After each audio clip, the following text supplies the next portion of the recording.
Hello everyone, कैसे हैं आप सभी। तो हमारे सभी प्यारे दोस्तों को नमस्कार और चलिए शुरू करते हैं आज के इस सेशन से। और यदि मैं बताऊं तो पीपीएससी शो में आपका इस चैनल पर भी आपका स्वागत है।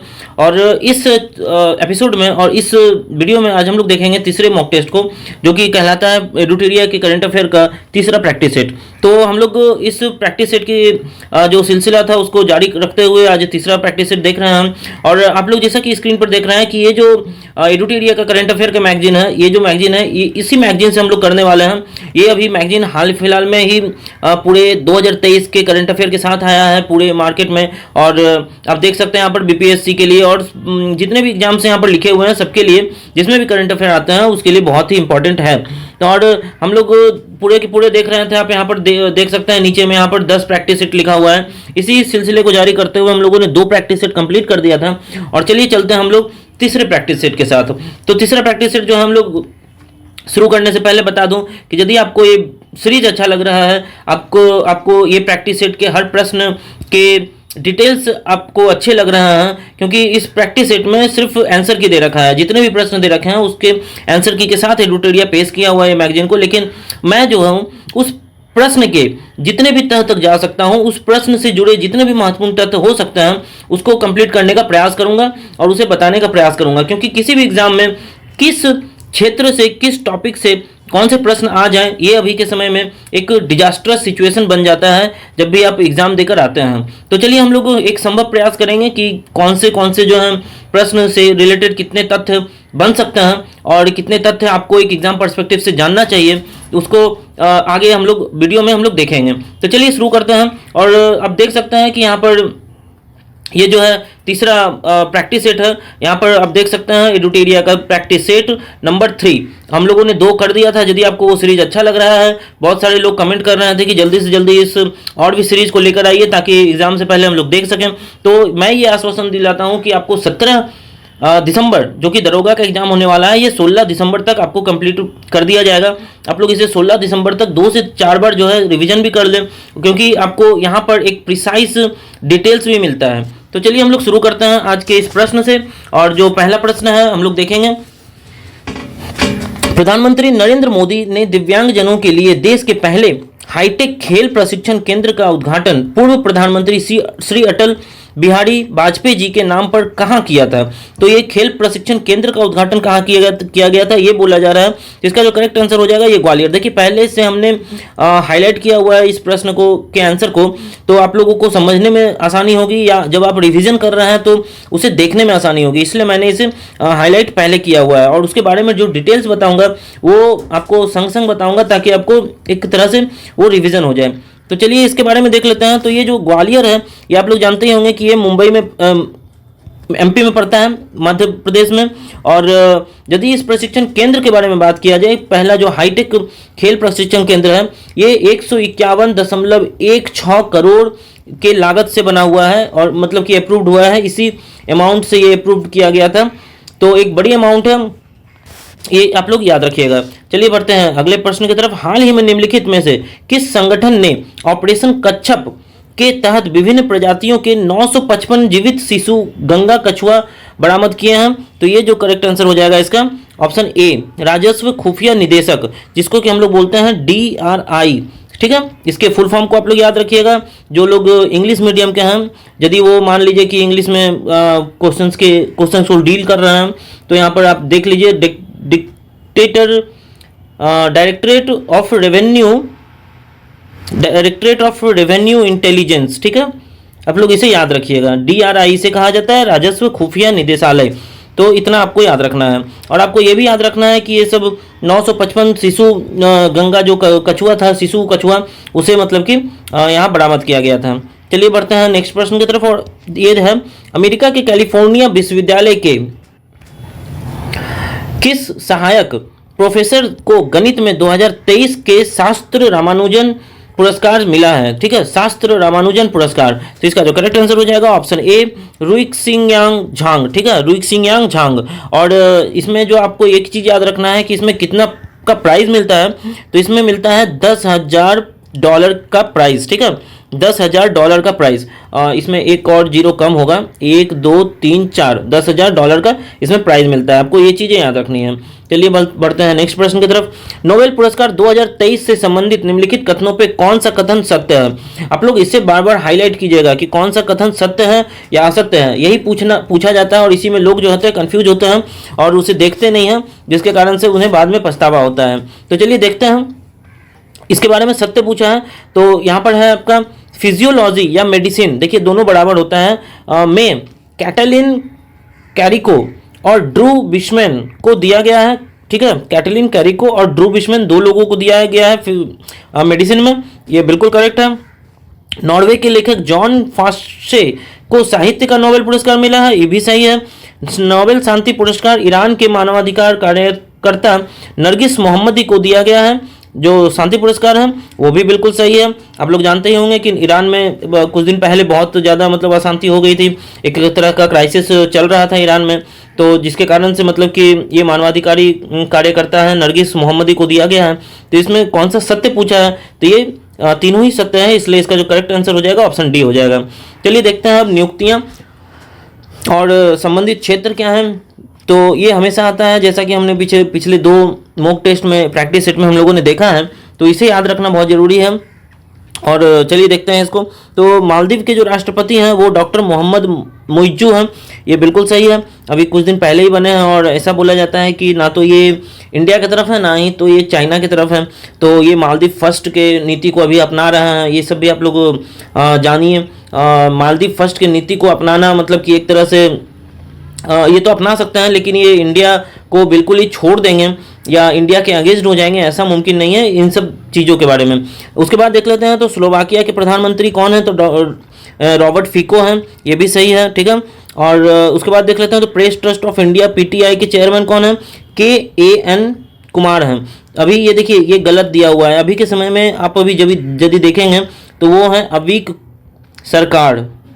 ठीक है, अभी आप लोग गूगल में यदि सर्च कीजिएगा तो ये अविक सरकार जी हैं, इसलिए ये अपडेट करना आपको जरूरी है। और इसे आप लोग हाईलाइट कर दीजिए और इसे आप लोग काट दीजिएगा AN शांत कुमार को। ठीक है, क्योंकि ये अभी नहीं है, अविक सरकार जी हैं। और इसे आप लोग एक बार देख लीजिएगा जब भी एग्जाम हो रहा है, क्योंकि कब मतलब तुरंत ही हटा दिए जाते हैं, कब बन जाते हैं, ये थोड़ा एक मतलब चिंता का विषय रहता है स्टूडेंट के लिए। इसको देखना और अपडेट रहना बहुत जरूरी है। चलिए देखते हैं अगला। रसायन प्रबंधन पर 5वें अंतर्राष्ट्रीय सम्मेलन ICCM5 में रसायन के वैश्विक ढांचा को अपनाया गया है। इसका लक्ष्य 2035 तक घातक कृषि कीटनाशकों को चरणबद्ध तरीके से समाप्त करना है। ICCM5 का आयोजन किस देश में किया गया था? यहाँ ये पूछ रहा है। ठीक है, तो इसका जो करेक्ट आंसर हो जाएगा बॉन, जर्मनी में किया गया था। आप लोग इसको ध्यान रखिएगा, ICCM5। चलिए बढ़ते हैं अगले प्रश्न की तरफ। और अगला प्रश्न आपके सामने ये रहा। संकल्प सप्ताह नामक कार्यक्रम के संबंध में कौन सा कथन सत्य है? तो देख लेते हैं एक-एक करके। प्रधानमंत्री 30 सितंबर को आकांक्षी ब्लॉकों के लिए सप्ताह भर का कार्यक्रम जो है विशिष्ट कार्यक्रम संकल्प सप्ताह का शुभारंभ किया था इन्होंने 30 सितंबर को, बिल्कुल सही है। देश भर के 329 जिलों के सभी 500 आकांक्षी ब्लॉकों में संकल्प सप्ताह मनाया गया था, यह भी सही है। संकल्प सप्ताह का प्रत्येक दिन एक विशिष्ट विकास विषय को समर्पित किया जाता है, तो ये भी बिल्कुल सही है। तो इसका जो करेक्ट आंसर हो जाएगा ऑप्शन डी, उपरोक्त सभी सही है। तो इस संकल्प सप्ताह के बारे में आप लोग एकदम मतलब कि और भी यदि 2-4 पॉइंट होगा तो आप लोग उसे ध्यान में रखिएगा। चलिए देखते हैं अगला। नेपाल की राजधानी काठमांडू में आयोजित दक्षिण एशिया फुटबॉल महासंघ SAFF, ठीक है, SAFF के बारे में पूछ रहा है। अंडर 19 फुटबॉल चैंपियनशिप का खिताब किस देश ने जीता है? तो ये जो करेक्ट आंसर हो जाएगा ये हो जाएगा भारत ने जीता है SAFF अंडर 19 फुटबॉल, ठीक है। हाल ही में हेल्थवे नामक देश का पहला सोलर रूफ साइकिलिंग ट्रैक का उद्घाटन किस शहर में किया गया है? ठीक है, आप लोग इसे देखिएगा, ये जो करेक्ट आंसर हो जाएगा इसका हैदराबाद हो जाएगा, ठीक है, इसका हो जाएगा करेक्ट आंसर हैदराबाद। किस देश में दक्षिण पूर्व एशिया की पहली हाईटेक रेलवे बुस लॉन्च किया गया है? ठीक है, तो इसका जो करेक्ट आंसर हो जाएगा वो हो जाएगा Indonesia. Indonesia is the correct answer. और अब यदि मैं 2-3 चीजें इसके बारे में बता दूं आपको, इसके पहले वाले में जो पहली हाई स्पीड रेलवे बुस लॉन्च था इसमें देखिए इंडोनेशिया है, और इंडोनेशिया में जो है देखिए ये जो वुश है इसका स्पेलिंग इंग्लिश में इस तरह से है, WHOOSH। ठीक है, ये जो कनेक्ट करता है, ये जो हाई स्पीड रेलवे है ये कनेक्ट करता है आपका जकार्ता और बंदोंग नाम का जगह है। ठीक है, बंदुंग, इसको कनेक्ट करता है और टोटल जो लंबाई यदि आपको पूछ ले तो 142.8 किलोमीटर है। ठीक है, इसके बारे में आप लोग इतना जानकारी रखिएगा। चलिए बढ़ते हैं अगले प्रश्न की तरफ। हाल ही में कौन अंतर्राष्ट्रीय tennis hall of the fame के लिए नामांकित होने वाली एशिया के पहले पुरुष खिलाड़ी बन गए थे? तो ये लिएंडर पेस बन गए थे, ये आपको बता दिया गया। पहला अंतर्राष्ट्रीय ऊर्जा एजेंसी क्रिटिकल मिनरल एवं क्लीन एनर्जी शिखर सम्मेलन कहाँ आयोजन किया गया है? तो ये पेरिस में किया गया है, आप लोग इसे याद रखिएगा। ठीक है, और ये कब किया गया था? तो ये 28 सितंबर को किया गया था। और यदि मैं बताऊं आपका कि ये जो अंतर्राष्ट्रीय ऊर्जा एजेंसी है इसमें कितने कंट्री पार्टिसिपेट किए थे? ये थे 50 कंट्री। ठीक है, 50 कंट्री के स्टेक होल्डर थे जिन्होंने यहाँ पर अंतर्राष्ट्रीय ऊर्जा एजेंसी में मतलब कि उस समय पार्टिसिपेट किया था इन लोगों ने। अगला देखते हैं, जलवायु परिवर्तन रोकथाम के क्षेत्र में योगदान के लिए किसे नीदरलैंड में विज्ञान के सर्वोच्च पुरस्कार स्पिनोजा पुरस्कार से सम्मानित किया गया है? ठीक है, तो इसका जो करेक्ट आंसर हो जाएगा ऑप्शन डी, डॉक्टर जोएता गुप्ता। ठीक है, डॉक्टर जोएता गुप्ता। और यदि इस पुरस्कार के बारे में बात करें जो यहाँ पर है लिखा हुआ स्पिनोजा पुरस्कार, तो इसमें क्या होता है? ठीक है, इसमें कितनी पुरस्कार राशि दी जाती है? तो यहाँ पर आपको बता देता हूँ 1.5 मिलियन यूरो दिया जाता है। ठीक है, यूरो दिया जाता है यहाँ, क्योंकि नीदरलैंड है तो वहाँ पर यूरो मतलब कि प्राइस के रूप में रखा गया है। ठीक है, इतना चीज़ें आप लोग याद रखिएगा।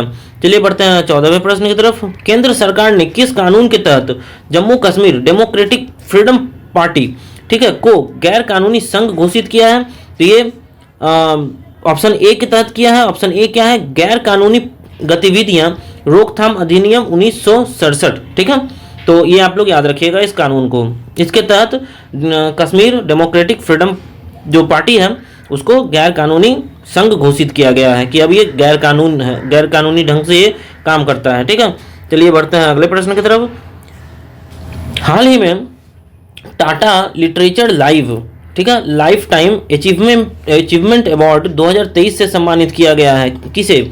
ठीक है, तो ये CS लक्ष्मी है, उन्हें CS लक्ष्मी अंबानी इनको मतलब कि अवार्ड से सम्मानित किया गया है। अगला जो है एशियन गेम्स के बारे में है कि कौन कौन से संबंधित निम्नलिखित कथन जो है कौन कौन से सत्य हैं, तो इसे देख लेते हैं। तो पहला जो है पुरुषों में 3000 मीटर स्टीपल चेस में स्वर्ण पदक जीतने वाले पहले भारतीय अविनाश मुकुंद सावले हैं। ठीक है, स्टीपल चेस आपको मालूम ही है, घोड़े का होता है, वो पानी बीच बीच में पानी का एक छोटा सा तालाब के जैसा होता है जिसमें से क्रॉस करके उस घोड़े के दौड़ में मतलब कि आगे निकलना होता है, उसको बोलते हैं स्टीपल चेस। तो दूसरा देख लेते हैं, अन्नू रानी भाला फेंक में स्वर्ण पदक जीतने वाली पहली भारतीय महिला बनी है। तो ये भी सही है, बिल्कुल करेक्ट है, यहाँ पर सत्य पूछा है। ठीक है, इसलिए ऑप्शन सी करेक्ट आंसर हो जाएगा। 2 अक्टूबर को 154वां ठीक है गांधी जयंती मनाई गई, इसका थीम क्या था? तो इसका थीम जो था 1 तारीख 1 घंटा एक साथ।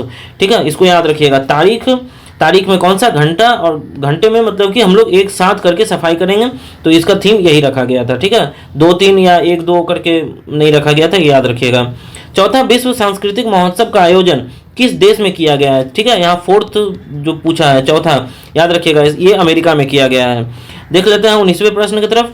तो कनाडा इंडिया फाउंडेशन द्वारा ग्लोबल इंडिया अवार्ड से सम्मानित होने वाली पहली भारतीय महिला कौन है? तो ये जो हो जाएगा सुधा मूर्ति। ठीक है, अब जानते ही हैं कि सुधा मूर्ति जो है इंडिया की बहुत फेमस लेडी हैं, और इनकी जो बेटी है अक्षता मूर्ति नाम है जिनका, वो इंग्लैंड यानी कि ब्रिटेन की मतलब कि जो वहाँ के मतलब कि PM हैं उनकी ऋषि सुनक उनकी वाइफ है। ठीक है, अक्षता मूर्ति जिनका नाम है, इनकी बेटी है। ठीक है, डॉटर है, याद रखिएगा। चलिए बढ़ते हैं 20वें प्रश्न की तरफ। भारत के बाहर डॉक्टर भीमराव अंबेडकर की सबसे बड़ी प्रतिमा का अनावरण किस देश में किया गया है? तो ये हो जाएगा USA में। ठीक है, USA में। आप लोग जानकर मतलब कि बहुत खुश होंगे कि इतने मतलब कि बाहर एक मुस्लिम कंट्री है, नहीं सॉरी मतलब एक नॉन हिंदू कंट्री जिसको बोल सकते हैं आप, क्रिश्चियन कंट्री है जहाँ पर भीमराव अंबेडकर की एक बड़ी मतलब की मूर्ति रखी गई है। और यदि पूछ लिया जाए कि इस प्रतिमा की ऊंचाई कितनी है, तो इस प्रतिमा की ऊंचाई जो है ये 19 फीट की है, याद रखिएगा। और इस प्रतिमा का नाम क्या रखा गया है, तो स्टैच्यू ऑफ इक्वेलिटी, क्योंकि भीमराव अंबेडकर जी तो हैं जो थे वो मतलब इक्वेलिटी पर बहुत मतलब कि अच्छा भाव रखते थे और इक्वेलिटी को बहुत मतलब महत्व देते थे। चलिए देख लेते हैं 21वें प्रश्न की तरफ। कहानी संग्रह कौतुक ऐप के लिए किसे हिंदी भाषा में बाल साहित्य पुरस्कार मिला है, तो ये थे सूर्यनाथ सिंह, याद रखिएगा सूर्यनाथ सिंह, ठीक है। हाल ही में किस देश के साथ अपना पहला निवेश फोरम 2023 आयोजित किया भारत ने, तो इसका जो करेक्ट आंसर हो जाएगा ये हो जाएगा सऊदी अरब ने, ठीक है, सऊदी अरब ने। किस शहर ने इंटरनेशनल काउंसिल ऑफ आर्काइव, ठीक है, कांग्रेस 2023 की मेजबानी की है, तो ये हो जाएगा अबू धाबी, संयुक्त राष्ट्र अमेरिका ने, ठीक है, यूएई ने, ठीक है, यूनाइटेड अरब अमीरात ने। देख लेते हैं आगे। किस देश के प्रथम महिला राष्ट्रपति डॉक्टर सामिया सुलूह हसन को जवाहरलाल नेहरू विश्वविद्यालय द्वारा मानद उपाधि से सम्मानित किया गया है, तो इसका जो करेक्ट आंसर हो जाएगा तंजानिया, ठीक है, याद रखिएगा, इसका जो करेक्ट आंसर हो जाएगा तंजानिया। देख लेते हैं 25वें प्रश्न को, और 25वें प्रश्न में हम लोग देखेंगे कि एशियाई खेलों के बारे में पूछा गया है। 19वें एशियाई खेलों में किस खिलाड़ी ने भारत के लिए सर्वाधिक स्वर्ण पदक जीते हैं, मतलब तीन ये यहाँ पर ऑलरेडी लिख दिया गया, 3 स्वर्ण पदक उन्होंने जीता था, तो इनका जो करेक्ट आंसर हो जाएगा वो हो जाएगा ज्योति बेन्नम, ठीक है। ज्योति बेन्नम मतलब कौन सा प्ले करती है, तो ये आर्कड़ी तीरंदाजी जिसको बोलते हैं, तीरंदाजी, ठीक है, तीरंदाजी मतलब ये खेलती हैं, आर्करी में है। हमास द्वारा अचानक किए गए हमले के जवाब में इजराइल रक्षा बलों ने कौन सा ऑपरेशन शुरू किया है, तो ये हो जाएगा ऑपरेशन आयरन स्वॉर्ड्स, ठीक है, स्वॉर्ड्स, आयरन स्वॉर्ड्स मतलब कि आयरन का तलवार, मतलब ऐसा इन्होंने ऑपरेशन का नाम रखा है, ठीक है। तो चलिए हम लोग देख लेते हैं। हमास में इजराइल पर अपने हमले का नाम क्या रखा है, हमास जो मतलब कि इजराइल पर हमला किया है तो उसका नाम क्या रखा हुआ है, उसका जो नाम रखा हुआ है ऑप्शन ए ऑपरेशन अल अक्सा। अब आप लोग थोड़ा बताइएगा कमेंट में, चलिए मैं ही बता देता हूँ। अल अक्सा जो है एक जेरूसलम में मस्जिद है जिसका उन्होंने नाम मतलब कि रखा है अल अक्सा। 19वें एशियाई खेलों के संदर्भ में निम्नलिखित कथनों पर विचार करें। अभी विचार करते हैं कि क्या क्या दिया हुआ है। तो समापन समारोह में भारत के ध्वजारोहक जो थे वो PR श्रीजेश थे, ठीक है। चलिए दूसरा देखते हैं। ये दूसरी बार है जब भारत ने ये पहला जो है बिल्कुल सही है, PR श्रीजेश ही थे भारत के ध्वजवाहक। यह दूसरी बार है जब भारत ने ओलंपिक राष्ट्र खेल मंडल में एशियाई खेल सहित 3 प्रमुख खेलों में से किसी में 100 से अधिक पदक जीते हैं, ठीक है, 100 से अधिक पदक जीते हैं, ये भी बिल्कुल सही है। 100 प्लस मेडल इन्होंने जीता है। भारत में हांगझाओ में 2023 में 28 स्वर्ण, 38 रजत और 41 जो है कांस्य पदक मिलाकर 107, अभी बोला ही गया था 100 से अधिक, 107 पदक जीते और पदक तालिका में ये चौथे स्थान पर था। आप लोग कमेंट में बताइएगा कि ये जो एशियन गेम हुआ था इसमें पहले स्थान पे कौन था और उन्होंने कितने गोल्ड मतलब हासिल किए थे, आप लोग ये कमेंट में बताइएगा। अगले बार मैं उस कमेंट करने वाले विद्यार्थी का नाम जरूर लूँगा। तो इसका जो है तीनों ही करेक्ट है स्टेटमेंट, इसका जो करेक्ट आंसर हो गया ऑप्शन डी हो जाता है। चलिए बढ़ते हैं अगले प्रश्न की तरफ। एनिमेटेड सीरीज है क्रिस ट्रिप्स और बॉल्टी बॉय हम है भारत नाम का एक सीरीज है जिसके बारे में यहाँ पे पूछा गया है। तो इसका जो निर्माण है वो केंद्रीय संचार ब्यूरो, सूचना एवं प्रसारण मंत्रालय एवं ग्राफिटी स्टूडियो ने किया है, ये बिल्कुल सही है। एक एनिमेटेड वीडियो है, मतलब कि एक आप मान सकते हैं वेब सीरीज के जैसा, जिसमें बहुत सारे स्वतंत्रता सेनानियों का और बहुत सारे लोगों के विवरणी को बताया जाता है, उनके एक महान गाथा की मतलब कि बात की जाती है। तो यहाँ पर आप देख सकते हैं। तो इसका जो करेक्ट आंसर हो जाएगा ऑप्शन सी, क्योंकि दूसरे वाले में पूछा इस श्रृंखला का उद्देश्य युवाओं को कम ज्ञात स्वतंत्रता सेनानी के बारे में भी बताना है, ये बिल्कुल सही है। और राजा राजाओं के बारे में भी बताया जाता है इस सीरीज में, जिसका जो करेक्ट आंसर हो जाएगा ऑप्शन सी। चलिए बढ़ते हैं तीसरे प्रश्न की तरफ। भारत सरकार द्वारा अक्टूबर 2023 में इजराइल हमास युद्ध क्षेत्र, ठीक है, इजराइल हमास युद्ध क्षेत्र से नागरिकों को स्वदेश लाने के लिए कौन सा ऑपरेशन शुरू की गई थी, तो ये हो जाएगा ऑपरेशन अजय, ठीक है, याद रखिएगा आप लोग ऑपरेशन अजय। तो देखिए बहुत सारा ऑपरेशन अभी जो कि मतलब पिछले 1 वर्षों में हुआ है उसको याद रखने की कोशिश कीजिएगा, उसको एक जगह आप लोग नोट डाउन कीजिएगा, तो ताकि एक मतलब अच्छे तरीके से आपको याद हो सके। देखते हैं 31वां प्रश्न, हाल ही में लॉन्च किए गए कटिंग यू आसियाई जो ऑपरेशन है ऑपरेटिंग रेफरेंस स्टेशन, ठीक है, नेटवर्क का संचालन निम्नलिखित में से कौन करेगा? तो ये भारतीय सर्वेक्षण विभाग है, वो करेंगे, ठीक है। चलिए बढ़ते हैं 32वें प्रश्न की तरफ। और ये जो है मतलब 31वें में ये जो लिखा हुआ है यहाँ पर, ये है आपका CORS, ठीक है। ठीक है आप लोग, तो ये जो मतलब कि ये जो रेफरेंस स्टेशन है, ऑपरेटिंग रेफरेंस स्टेशन, एक्चुअली ये जो है आप एक तरह से मान सकते हैं, तो ये स्टेट ऑफ आर्ट टेक्नोलॉजी इसको बोला जाता है। इसका सिंपल मतलब होता है स्टेट ऑफ आर्ट टेक्नोलॉजी का मतलब कि एक मोस्ट एडवांस्ड टेक्नोलॉजी है, ठीक है। तो इतना आप लोग याद रखिएगा कि ताकि यदि आपको कोई पूछे मतलब चाहे वो इंटरव्यू हो चाहे वो मेंस हो, तो उसमें आपको लिखने में एक कारगर साबित हो। चलिए बढ़ते हैं अगले प्रश्न की तरफ। फोर्ब्स की विश्व की सर्वश्रेष्ठ नियोक्ता 2023 में शामिल भारत का एकमात्र सार्वजनिक उपक्रम कौन सा है? तो ये NTPC हो जाएगा, ठीक है। तो एक्चुअली नियोक्ता मतलब होता है एम्प्लॉयर, जो एम्प्लॉय देता है। तो मतलब कि ये NTPC जो है ये बहुत एम्प्लॉय को मतलब कि इस बार सेलेक्ट किया था और उनको जॉब दिया था, तो इसलिए मतलब ये अभी न्यूज़ में है। चलिए बढ़ते हैं अगले प्रश्न की तरफ। और अगला प्रश्न जो है वो 33वां, किस संस्थान ने नेक्स्ट कार 19 को भारत की पहली कार टी सेल थेरेपी के रूप में केंद्रीय औषधि मानक नियंत्रण संगठन से मंजूरी मिल गई है? तो ये IIT बॉम्बे है, ठीक है। देखिए ये जो कार्ड लिखा हुआ है एक्चुअली ये कैंसर का लिखा के बारे में बताया हुआ है। कैंसर के लिए एक थेरेपी मतलब की है कार टी, कैंसर और टी मतलब हो गया थेरेपी, आपको इतना मतलब कि पता होना चाहिए। और यदि मैं बताऊं तो इसमें जो है वही आप जानते ही हैं कि जेनेटिकली मॉडिफाइड जो है तरीके से जो है यहाँ पर कैंसर को मतलब कि हटाया जाता है, समझे। जीन में एक्चुअली मॉडिफिकेशन किया जाता है, उसके कारण से उस कैंसर का मतलब कि छूमंतर हो जाता है, ऐसा बोल सकते हैं आप, क्योंकि कैंसर का इलाज बहुत ही जटिल है, आप जानते ही हैं।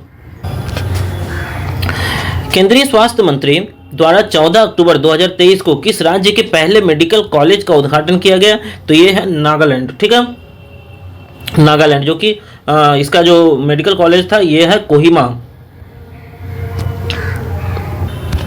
ठीक है। चलिए बढ़ते हैं अगले प्रश्न की तरफ। केरल राज्य के पहले 3D प्रिंटेड हाउस का उद्घाटन किस शहर में किया गया? ठीक है, केरल के किस शहर में? तो इसका जो करेक्ट आंसर हो जाएगा वो हो जाएगा तिरुवनंतपुरम में। देखिए आप लोग ये बहुत इंपॉर्टेंट है 3D प्रिंटिंग, तो आप लोग जो है कमेंट में बताइएगा पहला जो है 3D प्रिंटेड जो मंदिर था, ठीक है, वो कहाँ उद्घाटन किया गया है।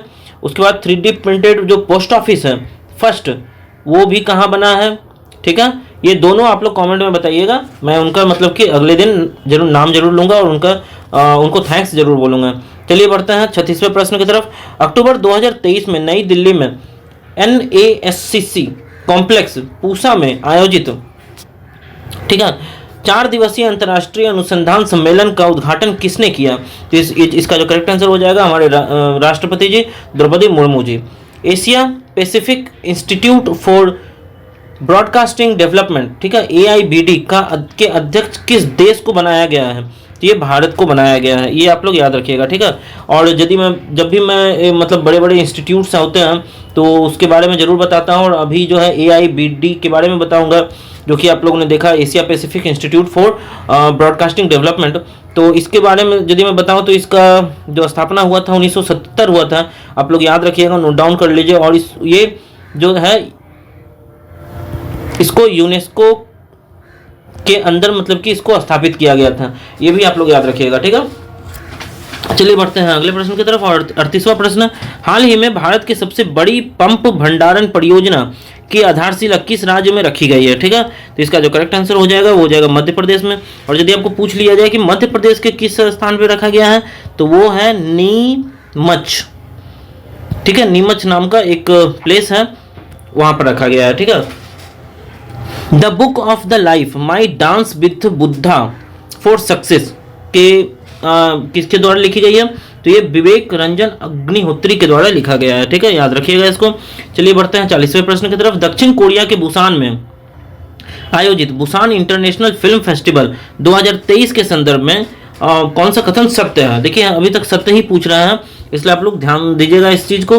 तो डायरेक्टर जो थे हंसल मेहता की वेब सीरीज एक है स्कूप को बुसान इंटरनेशनल फिल्म फेस्टिवल में सर्वश्रेष्ठ एशियाई सीरीज का अवार्ड दिया गया है। ये बिल्कुल सही है।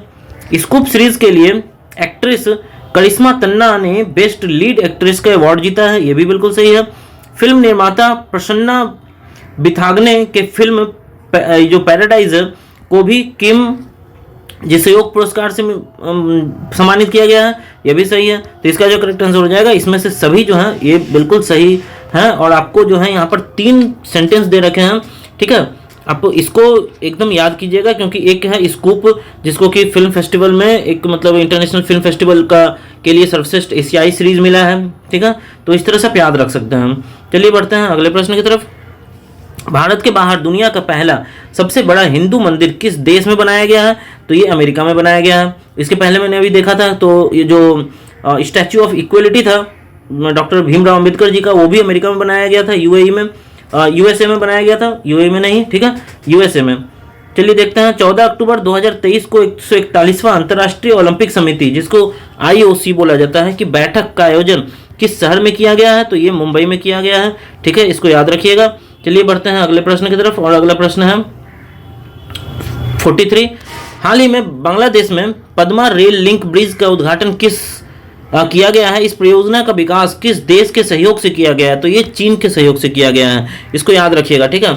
और यदि मैं आपको 2-3 बातें इसके बारे में बताऊं तो ये जो पद्मा ब्रिज है, यहाँ पर लिखा हुआ है पद्मा रेल लिंक ब्रिज जो है, इसका जो लंबाई है वो 169 किलोमीटर है। और ये जो है ढाका से जो है ये आप बोल सकते हैं तो साउथ वेस्ट जो रीजन है बांग्लादेश का उससे जोड़ेगा, ठीक है।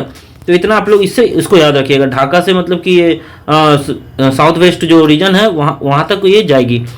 निम्न में से किस शहर में 90वें G20 संसदीय अध्यक्ष शिखर सम्मेलन P20 जिसको बोला जाता है, ठीक है, P20 यदि बोला जाए यहाँ पर तो ये तो हिंदी में दे रखा है कि सांसदीय अध्यक्ष शिखर सम्मेलन। तो सांसदीय अध्यक्ष मतलब हो गया आपका पार्लियामेंट्री स्पीकर, ठीक है। तो P से हो गया P20, ठीक है। देखिए P20 बहुत सारा होता है, P20 होता है, S20 होता है। तो इस तरह का मतलब कि सब चीज़ का नाम रखा गया G20 के संदर्भ में। तो ये कहाँ पे आयोजन किया गया था? तो ये नई दिल्ली में किया गया था। हाल ही में एक तटीय मंदिर भारत का पहला हरित ऊर्जा पुरातत्व स्थल बन गया है। तो ये जो है तमिलनाडु में बन गया है। और ये तमिलनाडु में कहाँ पर है यदि पूछा जाए तो ये महाबलीपुरम में है तटीय मंदिर, ठीक है, ये आप याद रखिएगा। हरून इंडिया और 361 हेल्थ द्वारा वन वेल्थ द्वारा संयुक्त रूप से जारी की गई इस हरून इंडिया रिच लिस्ट के अनुसार से भारत के सबसे अमीर व्यक्ति कौन है? तो ये मुकेश अंबानी है, जो कि गौतम अडानी को भी मतलब कि पार कर गए हैं, ठीक है, उनसे भी आगे निकल गए हैं। 47वां देख लेते हैं। 11वें सुल्तान जोहर कप के संदर्भ में कौन सा कथन सत्य है वो पूछ रहा है। तो चलिए देखते हैं। 11वां सुल्तान जोहर कप 2023 का आयोजन मलेशिया के जौहर में 27 अक्टूबर से 4 नवंबर 2023 तक आयोजित किया गया था। 11वां सुल्तान जोहर कप 2023 में जर्मनी ने गोल्ड जीता है। भारतीय जूनियर पुरुष हॉकी जो टीम है ने 11वें सुल्तान जोहर कप में कांस्य पदक जीता है। और तो ये तीनों ही जो है ये करेक्ट है, ठीक है। तो इसका जो करेक्ट आंसर हो जाएगा इनमें से सभी। तो आप लोग इन तीनों सेंटेंस को अच्छे से याद रखिएगा, ठीक है, 2 बार पढ़िएगा आपको याद हो जाएगा। 8वां ब्रिक्स अंतर्राष्ट्रीय प्रतिस्पर्धा सम्मेलन आयोजन किया गया है। आयोजन कहाँ किया गया है? तो ये नई दिल्ली में किया गया है। आपको एक चीज़ बताना है कि ये जो ब्रिक्स है, ठीक है, इसमें कितने मेंबर कंट्री हैं, इसको आप कमेंट में जरूर बताइएगा, ठीक है। हाल ही में केंद्र सरकार ने देश में युवाओं के नेतृत्व वाले विकास को सुनिश्चित करने के लिए एक व्यापक सक्षम तंत्र के रूप में काम करने के लिए माई भारत MY भारत की स्थापना को मंजूरी दी है। ये तो मतलब यूं ही बातें हो गई। जो पॉइंट है यहाँ पर है कि माई भारत का पूर्ण नाम क्या है, ठीक है। इतना तो आपको एक स्टोरी सुनाया गया है अभी तक। उसके बाद मेन जो प्रश्न यहाँ से स्टार्ट होता है आपका, ठीक है, माई भारत का पूर्ण रूप क्या है, इसका फुल फॉर्म क्या है? तो M से होगी आपका मेरा, वाई से हो गया युवा और भारत का भारत। बस इतना सिंपल सा है, इसके लिए इतना स्पेस इन्होंने बर्बाद किया है। ठीक है, तो इसका जो करेक्ट आंसर हो जाएगा मेरा युवा भारत। प्रधानमंत्री श्री नरेंद्र मोदी ने किस राज्य के पंडित जवाहरलाल नेहरू स्टेडियम में 37वें राष्ट्रीय खेलों का उद्घाटन किया? तो ये हो जाएगा इस आंसर गोवा। ठीक है, अब यदि पूछ दिया जाए कि गोवा में कहाँ पर, तो आप लोग याद रखिएगा ये जो जगह है मडगांव, हाँ मडगांव है। ठीक है, मडगांव, और ये 26 अक्टूबर से चला था 9 नवंबर तक। ओके, और इसमें 10,000 जो है प्रतिस्पर्धा ने भाग लिया था। 10,000 मतलब कि खिलाड़ियों ने भाग लिया था। आप लोग इसे भी याद रखिएगा। तो आज ये तीसरा जो है प्रैक्टिस सेट हम लोगों ने ख़त्म कर दिया है। इसको आप लोग अपने बुकलेट में, जो कि आप लोगों ने ये मैगजीन लिया होगा, तो आप लोग जो है इसे अच्छे से उस समय लगा लें, और जो जो एक्स्ट्रा पॉइंट हमने बताया है उसको भी आप लोग मतलब कि एक बार देख लें, ताकि आपको मतलब एक प्रश्न के लिए आप ज़्यादा से ज़्यादा मतलब कि फैक्ट को याद रख सकें। तो चलिए धन्यवाद दोस्तों, मिलते हैं अगले प्रैक्टिस सेट में, जो कि होगा प्रैक्टिस सेट नंबर 4। सो धन्यवाद दोस्तों, यदि आपको ये वीडियो अच्छा लग रहा है तो जरूर लाइक और सब्सक्राइब करें, ताकि अगले दिन फिर से मैं इससे ज़्यादा और अलग प्रैक्टिस सेट लेकर आ सकूं। धन्यवाद दोस्तों।